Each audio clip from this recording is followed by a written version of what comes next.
আমরা বাঙালিরা রোজ সকালবেলাতে নাস্তা বলতে ভাত খেয়ে থাকি, একদম সেদ্ধ ভাত খেয়ে থাকি। তো একদিন যদি ভাতটা একটু অন্যরকম করে খাওয়া যায় তাতে কিন্তু মন্দ হয় না। এই যে বানিয়েছি আমি কিন্তু রাইস ফ্রাই। এই রাইস ফ্রাই কিন্তু খেতে হয় দুর্দান্ত, আর হয় কিন্তু খুব চটজলদি, খুব সহজে একদম ঘরোয়া উপায়ে বানানো হয় আমাদের এই রাইস ফ্রাই। তো চলো বন্ধুরা, সবাই পুরো ভিডিওটা দেখতে থাকো, আশা করছি তোমাদের খুব ভালো লাগবে। পাশেই কিন্তু বাড়ি তৈরি হচ্ছে, সেটার কাজ হচ্ছে, সেই জন্য কিন্তু আমার ভয়েসটা একটু শুনতে হলেও কষ্ট হবে হয়তো তোমাদের। তো দেখো, প্রথমেই চালটা নিয়ে খুব ভালো করে ধুয়ে নিতে হবে। চালটা ধোবো তার আগে চলো জলটা বসিয়ে দিই গরম করার জন্য। জলটা আগে বেশ ভালো করে গরম করে নেব আমি। প্রায় গরম হয়ে এসছে, চলো চালটা এবার খুব সুন্দর করে ধুয়ে নিই। যতক্ষণ না ভালো সাদা জল বার হচ্ছে ঠিক ততক্ষণ কিন্তু আমি ধুয়ে নিয়েছি। প্রায় 3-4 বার বেশ ভালো করে কচলে কচলে ধুয়ে নিয়েছি। আর এদিকে জল তো গরম হয়ে গেছিলো, সেই জন্য এবার চালটা দিয়ে দিলাম। এবার ঢাকা দিয়ে ভাতটা রান্না করে নেব। ভাতটা হোক ততক্ষণ চলো আর কী কী লাগছে তোমাদেরকে দেখিয়ে দিই। কী কী লাগছে বলতে এখানে শুধুমাত্র নিয়েছি টমেটো, পেঁয়াজ আর কাঁচা লঙ্কা, সবগুলো কিন্তু কুচিয়ে নিয়েছি ছোট ছোট করে। এদিকে দেখো ভাতটা ফুটে গেছে, তাই আমি ঢাকাটা খুলে দিলাম। এবার গ্যাসের ফ্লেমটা লো রেখে কিন্তু ভাতটা রান্না করে নেব। আর এই ভাতটা কিন্তু খুবই তাড়াতাড়ি হয়ে যায়। এটা কাঁচা চাল, কাঁচা চাল কিন্তু ভীষণ তাড়াতাড়ি হয়ে যায়, মানে ফুটে গেলেই আর কিছুক্ষণ টাইম লাগে, একদমই বেশি টাইম লাগে না। তো দেখো ভাত কিন্তু হয়ে গেছে।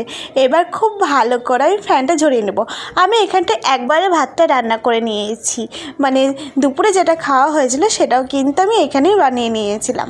তো এখান থেকে যেটুকু পরিমাণে ভাত নেব আমি সেটুকু তুলে নিয়েছি দেখো একটা বাটির মধ্যে। চলো বন্ধুরা, এবার কড়া বসিয়ে দিয়েছি। কড়াটা বেশ ভালো করে গরম করে নেব আগে। খুব ভালো রকমভাবে গরম হয়ে গেলে তারপর দিয়ে দিচ্ছি সর্ষের তেল। সর্ষের তেলটাও বেশ ভালো করে গরম হয়ে আসলে তারপর দিয়ে দিলাম সাদা জিরে। বেশ খানিকটা দিয়েছি, কিন্তু একটু বেশি করেই সাদা জিরেটা দিয়েছি। বেশ ভালো করে ভেজে নিলাম একটা সুন্দর স্মেল আসা পর্যন্ত। বাহ, একটা খুব সুন্দর স্মেল চলে এসেছে। এবার এর মধ্যে দিয়ে দেবো আগে থেকে কেটে রাখা পেঁয়াজ, টমেটো আর কাঁচা লঙ্কা। এই খাবারটা কিন্তু একটু ঝাল ঝাল হলে মন্দ হয় না, বেশ ভালোই লাগে। তাই তোমরা যারা ঝাল পছন্দ করো তারা কিন্তু আরও লঙ্কা বাড়িয়ে দিতে পারো। আর আমি এখানে দিয়ে দিলাম স্বাদ মতো লবণ। খুব বেশি লবণ দিলে আবার কিন্তু লবণ হয়ে যাবে। স্বাদ মতো লবণ দিয়ে পেঁয়াজটাকে খুব ভালো করে ভেজে নেব। এখানে লবণটা দিলাম কারণ পেঁয়াজের মধ্যে লবণটা দিলে খুব তাড়াতাড়ি কিন্তু ভাজা হয় পেঁয়াজটা। আর এই রান্নাটা কিন্তু একদমই ঝামেলা থাকে না। এটা কিন্তু বাসি ভাত দিয়েও বেশ ভালো হয়।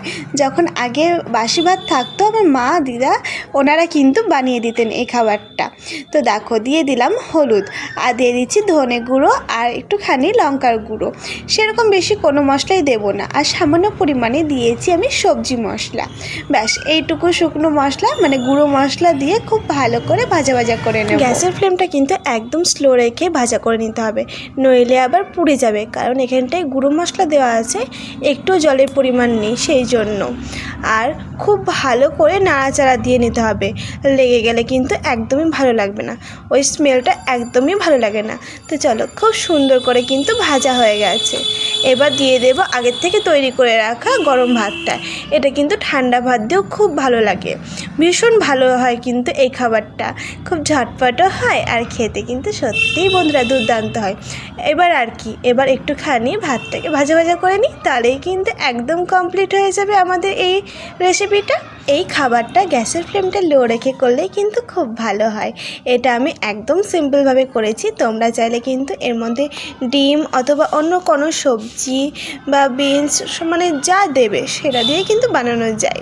সয়াবিন দিলেও কিন্তু খুব ভালো লাগে। আজকে আমি একদমই সিম্পল বানিয়েছি। তো দেখো একদম রেডি হয়ে গেছে কিন্তু আমার রাইস ফ্রাই। তো আজকের ভিডিওটা তোমাদের কেমন লেগেছে অবশ্যই কিন্তু আমাকে কমেন্ট করে জানিও বন্ধুরা।